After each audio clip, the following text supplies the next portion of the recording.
Hey there, Crush. Here is your first workout of Halloween week. I can't believe it's already Halloween and November starts this week. That blows my mind. Anyway, first workout of the week, we're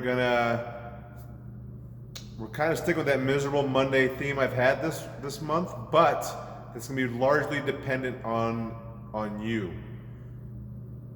I suppose everything we do in here kind of depends on how hard you push yourself and how miserable it can be, but today is definitely going to be that case. So today we're going to have two parts, and depending on the class size, split it up. I'm going to put it out that we need to make sure we RSVP for today's class too if you want to guarantee a spot. We only have 16 machines, and we're going to be using both of them, so if the class is larger than 16 people, it'd be really tough to fit in that 17th person. But anyway, so we're going to do the first part, or maybe the second part, one of the parts is going to be you're going to row 500 meters and then you're going to rest 2 minutes. Row 500 meters, rest 2 minutes. Row 500, rest 2 minutes. You repeat that 5 times. The goal is to start with whatever 500 meter pace you start with, and each of the next 4 500 meters you row faster. So again, this is where the kind of miserable Monday sets in for yourself. You know, I don't think you should go out setting a blistering pace. I don't think you should go out and try to pull your max 500 meters, rest 2 minutes to try to do that again. That should not be the case. But if you go out and do a really slow one, and then just do a really slow one, and then a really slow one, then a slow one, then a kind of fast one, it's obviously not going to be that challenging. For the guys, I think almost every guy in here, your first 500 meters should be 2 minutes or right around 2 minutes. Maybe a little less for some of you. Myself, I'm gonna try to pull like a 150 500 meter to start, and then just try to beat that each round. You know, 149 or 148, and then 146, 147, etc. That'll be my goal for the 500 meter row.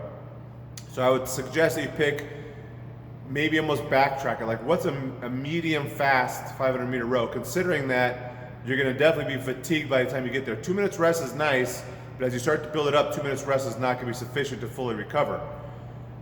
So let's say you normally row like a 2:20 500 meter time, or maybe a fast 500 meter time is 2 minutes. So maybe you think, well, I'll row, my last one will be 2 minutes, my next one will be 2:02, the one before that will be 2:04, the one before that will be 2:06, 2:08, so maybe my first one I'll row 2:10, 2:12. But again, this is gonna be largely dependent on how fast you row and how miserable you want to make this.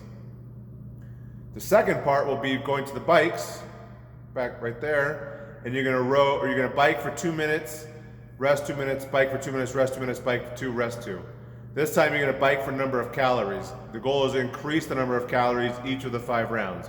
Once again, you can make this super easy, and this will be super easy where the first 2 minutes you bike for 10 calories, the second one you bike for 12, third one 14, whatever. I would push at like 70%, 60 to 70% that first one, set a goal, try to beat that, then just try to keep beating that, and by the 5th one, it should be pretty challenging to beat. So again, when it talks about miserable Monday, it's completely dependent on you and how hard you want to push on those devices to make it challenging. When you're done with the row or done with the bike, the goal is to rest in about 2 to 3 minutes and then go to that next one, which will make that next one probably even more challenging because you won't have a whole lot of time to recover. Keep in mind the rowing's gonna take a lot of people longer than it'll take the bike. The bike is a flat out 20 minutes. 2 minutes of biking, 2 minutes of rest. 2 minutes of biking, 2 minutes of rest.